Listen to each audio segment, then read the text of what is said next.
My name is Calandra Muir. I turned 71 last winter, though my daughter likes to remind me I have the temperament of someone twice that age. I live alone in a narrow house near Forsyth Park, where the magnolias lean heavy over the sidewalks and the air smells faintly of river salt. Most days pass quietly, books stacked by the window, tea cooling beside a half-finished crossword. I have learned the rhythm of solitude. That's why the envelope startled me. It arrived on a Thursday morning, slipped under the door by the mail carrier who always hums hymns. Cream-colored paper, a ribbon tied with practiced symmetry. My name, Mrs. Calandra Muir, written in my daughter's hand, elegant, distant, untouched by affection. I stood for a moment, thumb resting on the wax seal, before I dared open it. The card inside glittered faintly in the morning light. Engagement dinner. Linnea Muir and Callum Drake. The Magnolia House, downtown Savannah. At the bottom, in smaller letters, formal attire appreciated. No greeting, no note, not even, I hope you can come. For a long moment, I simply stared at the invitation. The last time Linnea and I spoke, we had shouted my voice, shaking hers sharp with frustration. She'd wanted me to sell her father's house so she and her fiancé could buy a new condo in Atlanta. I told her the house was not for sale, that it held what was left of the man who built it. She hung up. 2 years passed in silence. As I turned the invitation over, a logo caught my eye. Drake Manufacturing. I hadn't seen that name in decades. I once worked as a volunteer archivist during their financial crisis, helping trace misplaced ledgers that revealed the theft that nearly closed the plant. They called it heroism back then. I called it duty. I set the card on the table beside my teacup, watching the ribbon curl like a question I didn't know how to answer. Then I stood, went to the closet, and pulled out the navy dress I had pressed for church last Easter. It still fit. I laid it across the ironing board and smoothed the fabric slowly, the hiss of steam, the only sound in the room. Somewhere deep down beneath the layers of pride and time, a fragile hope began to stir. Tomorrow night, I would see my daughter again. The Magnolia House shimmered like something out of another life. White columns framed the entrance, and the air smelled faintly of jasmine and wine. Inside, chandeliers spilled golden light over tables, dressed in linen so crisp it looked untouched by hands.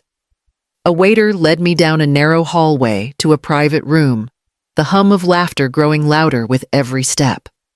When I entered, a dozen faces turned toward me, polite, smiling, unfamiliar.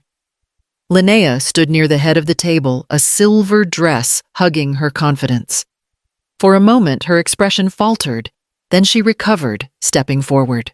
"You made it," she said, her tone balanced somewhere between courtesy and surprise. "You look, well." I smiled because it was easier than speaking. The last time she saw me, I was still gray from the flu, wrapped in her father's old cardigan. Now I'd pressed the navy dress and pinned my hair neatly, careful to look composed. She gestured toward an open chair. "Mother, this is Callum's family. His parents, Gordon and Eliza Drake, and his sister Clara. They greeted me with professional warmth, the kind that keeps distance safely intact. Their accents carried Atlanta polish, softened consonants, quick laughter that didn't quite reach the eyes. I noticed the Drake logo etched faintly into each wine glass, the same design printed on the invitation. My suspicion was right. As I sat, conversation fluttered around me, business expansions, new clients, property markets. Linnea laughed easily among them, her voice practiced and bright. I sipped my water and listened the way I used to listen in archives, quietly collecting details. At one point, Callum turned to me. "I've heard Savannah Historical Society owes a lot to you, Mrs. Muir. Linnea mentioned you worked there a long time." "Nearly 30 years," I said softly, "mostly in records. I liked putting things in order." "That sounds patient," he said with a nod.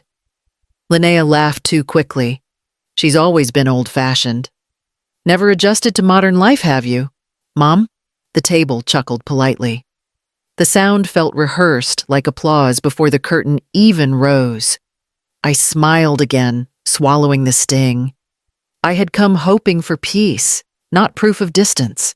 The chandelier light caught the rim of my glass, bright as frost, and I told myself to breathe evenly. Tonight was not the place to correct history. Dinner had moved into that soft lull where conversation thins and wine makes everyone prettier than they are. The servers refilled glasses, the candles burned lower, and laughter rose from one corner of the room like steam. Linnea stood suddenly, her chair scraping lightly against the marble floor. The sound drew every eye. Everyone, she said brightly, holding up her flute. Thank you all for being here tonight. Her voice carried the ease of someone used to stages warm, graceful, entirely in control. The chandeliers glimmered against her earrings. Callum smiled faintly, his fingers resting on the stem of his glass. I kept my hands folded in my lap, proud of her poise, almost proud enough to forget the years between us. Then she turned toward me. I especially want to thank my mom, she said, pausing for effect. She came all the way from Savannah to be here, alone as always. A ripple of awkward laughter passed through the table. My chest tightened. I can't believe she's still single at her age. Linnea continued her tone, light teasing, her smile unbroken. Raising my late brother's son all by herself. I guess no one wants that kind of burden. For a heartbeat, the room went still. Then came laughter. Small, uncertain, the kind that fills silence when people don't know what else to do. The napkin in my lap crumpled in my hand. My pulse thudded against my throat. I wanted to speak, but no sound came. The words sank deeper than I expected, slicing through memories I had kept hidden. The nights rocking a feverish child. The mornings working 2 shifts to afford his school fees. The holidays spent alone because she was too busy to visit. I had carried all of it quietly, believing that someday she would understand what love had cost me. Linnea raised her glass higher, laughing again as if it were all harmless. I saw myself reflected in her polished image, an old woman seated at the edge of her success, tolerated out of duty. Across the table, Callum's smile vanished. His hand froze mid-toast. The light in his eyes dimmed into something colder, sharper. I kept my gaze on the tablecloth, tracing the lace pattern with my fingertips, forcing my breath steady. Pride, even bruised, still knows how to stand. And in that moment, surrounded by polite laughter and clinking glasses, I understood how easily love can turn into performance. The laughter wilted faster than it began, leaving behind the faint clink of silverware and the hum of the chandelier above us. Linnea still stood smiling too widely, waiting for the sound to recover. It didn't. Then Callum rose from his chair. He didn't slam his glass down or clear his throat. He simply stood tall, quiet, the kind of calm that draws a room's attention without asking. His hand rested lightly on the back of Linnea's chair. Thank you, Linnea, he said, his tone measured. But there's something everyone here deserves to know about your mother. A faint line appeared between Linnea's brows. Callum, what are you doing? She said, laughing softly. Come on, it was a joke. He didn't sit. Calandra Muir isn't just a single mother. She's the reason my father's company survived. A ripple of surprise moved through the room. Chairs creaked. Glasses paused midair. I felt my spine tighten. I hadn't heard that name spoken in decades, not in this way. Not with reverence. Callum's eyes swept the table. Decades ago, when my father faced bankruptcy, someone found the missing funds' misappropriated payments hidden in the ledgers. Without that discovery, Drake Manufacturing would have collapsed. He turned toward me. It was Mrs. Muir. She found the proof quietly as a volunteer archivist. She saved hundreds of jobs, including my father's, including mine. Every gaze shifted to me. I wanted to disappear into the tablecloth. That was a long time ago, I murmured. Callum shook his head. Some things don't expire with time. Linnea's face had gone pale. You never told me that, she whispered. I only found out this year, he said evenly. I thought you already knew. He looked at her, then his voice softening, but not kind. You just insulted the woman who gave me the future I built for you. The silence that followed was heavier than any argument. Even the chandeliers seemed to dim. Linnea's lips parted as if to speak, but no words came. Around her the guests shifted uncomfortably, their eyes darting between us like witnesses, unsure whom to pity. I sat very still, my fingers trembling against the linen. I had not come for recognition, only for peace. But peace, it seemed, was no longer invited to dinner. For a moment, no one moved. The only sound came from the slow fizz of champagne losing its courage in the glasses. Linnea's face had gone white. Her smile stripped away her hands, gripping the back of her chair. You knew, she hissed, turning on Callum. He met her stare, calm but unflinching. I found out months ago. I was waiting for the right time. The right time? Her voice cracked. You humiliate me in front of my family, my friends, my own mother, and you think this is the right time. He sighed quietly. I didn't humiliate you, Linnea. I told the truth. There's a difference. Whispers threaded across the table. A few guests lowered their eyes, unsure where to look. The weight of embarrassment pressed against the walls like humidity before a storm. I wanted it to stop. Enough, I said softly, my voice steadier than I felt. This is your night. Let's not make it something it isn't. But the calm didn't hold.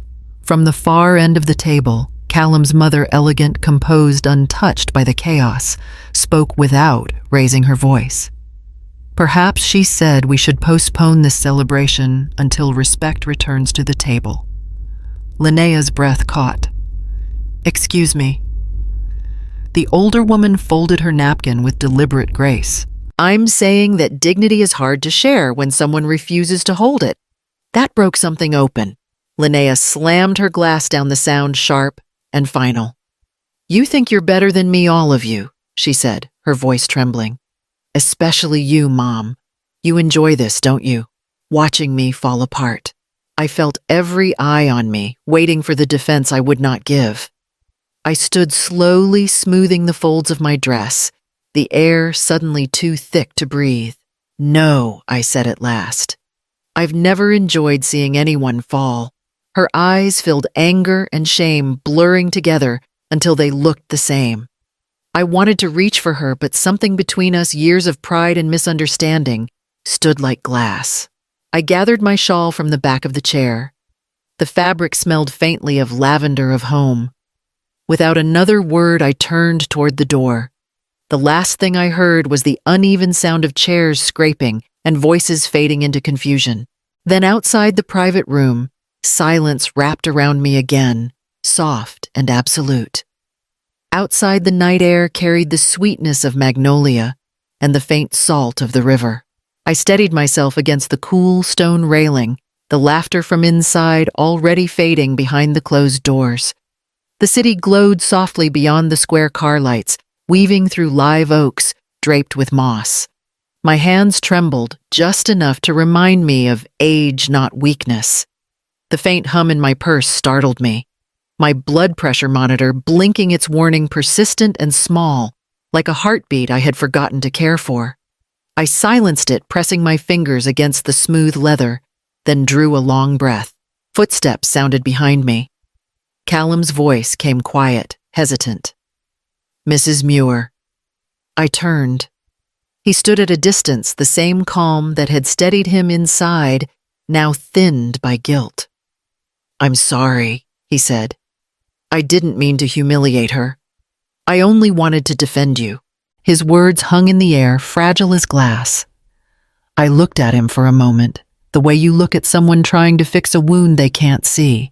Sometimes I said defense and damage are the same thing. He nodded, eyes lowered. I suppose tonight was proof of that. For a moment we both listened to the hum of the street, the click of heels, the faint music from a distant bar. It was strange how ordinary the world sounded when your heart was still raw. "Thank you, Callum," I said finally. "For meaning well, I can drive you home," he offered. "No," I said gently. "I think I need to walk." He didn't argue. He only reached into his pocket and handed me the folded place card from my seat. "You left this," he said. I slipped it into my bag and gave him a small nod before turning away. The walk back took longer than it should have beneath branches that formed tunnels of shadow and light. My heels clicked softly on the old bricks, each step steadying me again. I kept seeing Linnea's face, her laughter sharp, her eyes uncertain, and my silence holding everything I hadn't said.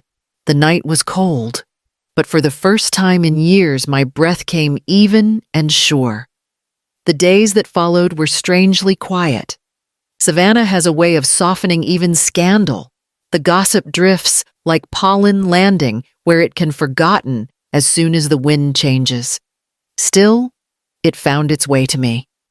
Someone had filmed Linnea's toast, and now it floated online beneath a parade of opinions: the cruel daughter versus the quiet mother. I didn't watch it. I didn't need to. The memory was already sharper than any camera could capture. Instead, I spent my mornings in the garden behind the house, pruning the camellias and talking to them as if they still needed reminding to grow. The soil accepted my silence the way people seldom did. On the fourth day, there was a knock at the door. Callum stood there with a paper bag of groceries, bread milk, and a small jar of honey. "You shouldn't be alone so much," he said, "and you shouldn't be skipping meals." I smiled a quiet sort of gratitude. He noticed the blood pressure monitor sitting on the counter and pressed the button before I could protest. The cuff tightened around my arm, humming gently. "Normal," he said with relief. "Better than mine." He lingered at the doorway. "Linnea's in Atlanta," he said. "Or she was. She told my sister she's taking time to clear her head. The wedding's postponed." I nodded, not out of satisfaction, but understanding. "Sometimes losing face," I said, "is how we learn where it was hiding." He looked at me for a long moment, as if trying to memorize calm. "You always speak like that, half wisdom, half wound." "It's the only language I have left," I said. After he left, I tidied the kitchen, washed the teacup he had used, and folded the grocery bag for later reuse. The house was still again, humming with the faint electricity of peace trying to settle. Near midnight, I found it a folded piece of paper, slipped under the door. My name written in Linnea's familiar hand, the lines unsteady. "I was jealous of your strength.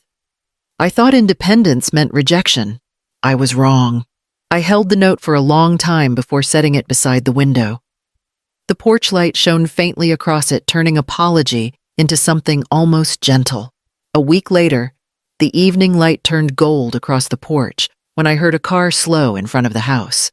I almost didn't look up. The rhythm of Savannah at dusk had become its own comfort. Cicadas whined through the magnolias, the faint rattle of an old screen door. But then I saw her. Linnea stepped out holding a small bouquet of hydrangeas, the same shade of blue she used to beg me to plant outside her bedroom window when she was 10. She stood at the edge of the walk for a moment, unsure, before making her way up the steps. "Hi, Mom." The words came softly, as though they had forgotten how to live in her mouth. I opened the door but said nothing. She extended the flowers, her eyes shining too bright to meet mine. I didn't know what else to bring. "They're perfect," I said. "Come sit." We settled on the porch bench side by side, but turned slightly away from each other, the air thick with things unsaid. For a while, we spoke of neutral things: her drive from Atlanta, the traffic near Macon, the neighbor's new fence. The small talk wavered, then fell quiet. Finally, she exhaled. "I was angry for so long," she said. "Not just that night. Years. I felt like I could never live up to you. You never broke even when everything fell apart.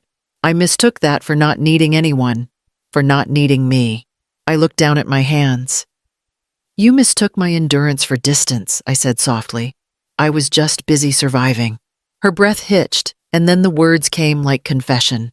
I thought that dinner would make Callum's family proud of me. I thought if I made them laugh, they'd think I belonged. I didn't mean to hurt you, I know. The porch light flickered on with the timer washing her face in a pale glow. She began to cry quietly. Not the sharp kind of crying from guilt, but something slower worn out from pride. I reached over and brushed away her tears, my hand trembling as it touched her cheek. We sat that way as the last daylight slipped behind the trees. No grand forgiveness, no speeches, just the steady rhythm of two hearts remembering they were once the same. Spring returned with the kind of warmth that carried forgiveness in its air. The magnolias bloomed early that year, their petals spreading across the porch like folded letters that had finally been read. I polished the brass lamp until it caught the morning sun and fixed a small plaque beneath it, built by hands, kept by respect. The words had come to me one evening as I watched the porch light flicker across the old wood rail. They felt right, something steady, something earned. Life had grown calm in small, deliberate ways. I started volunteering twice a week at the library, mentoring young women who wanted to learn bookkeeping and budgeting. They reminded me of myself at their age, certain the world would stay kind if they just worked hard enough. I told them that kindness, like money, had to be protected. One afternoon, I heard familiar voices outside. Linnea and Callum had driven down from Atlanta together. They walked up the porch steps, without the old stiffness, their movements quiet and unhurried. Linnea carried a paintbrush. Callum brought a small tin of white paint. "We thought we'd help with the porch," she said. "It needs a fresh coat." I nodded, passing her a second brush. "It does." For an hour we worked side by side. Paint met wood, sunlight met silence. Callum brought out the tea I had brewed earlier, setting the cups on the table. We didn't talk about that night, or the things that came after.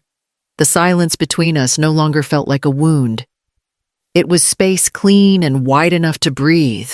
When the last board gleamed new again, I sat back the teacup warm between my palms.